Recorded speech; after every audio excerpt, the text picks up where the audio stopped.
Hi friends, welcome to Skyfline networks. Tamil Nadu ఈ రోజు వరుసగా వచ్చిన బాంబు బెదిరింపున హోక్స్ కాల్స్ వల్ల కలకలం రేపబడింది. ముఖ్యంగా సీఎం నివాసం, governor mansion, BJP office, hero SV Shekhar విల్లు, అలాగే మనకు బాగా తెలిసిన నటి త్రిష ఇంటికి కూడా ఇలాంటి ఫోన్ కాల్స్ రావడంతో టెన్షన్ పెరిగింది. చెన్నై పోలీస్ కంట్రోల్ రూమ్కి ఉదయం ఒక అనామకల్ కాల్ వచ్చింది. త్రిష ఇంట్లో బాంబు పెట్టారు అని సమాచారం అందింది.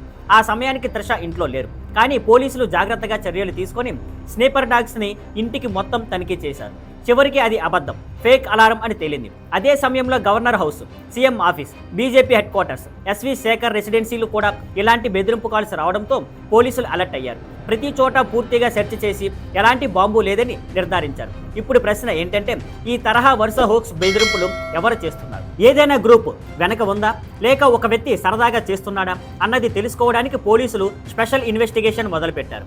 ఇలాంటి హోక్స్ వల్ల ప్రజల్లో పానిక్ క్రియేట్ అవుతున్నా పోలీసులు వెంటనే స్పందించడం వలన పెద్ద సమస్య తప్పింది. మరిన్ని అప్డేట్స్ కోసం స్కైఫ్లైన్ నెట్వర్క్స్లో కలుద్దాం. See you on Skyfline networks. Thank you for watching. Please like, share and subscribe.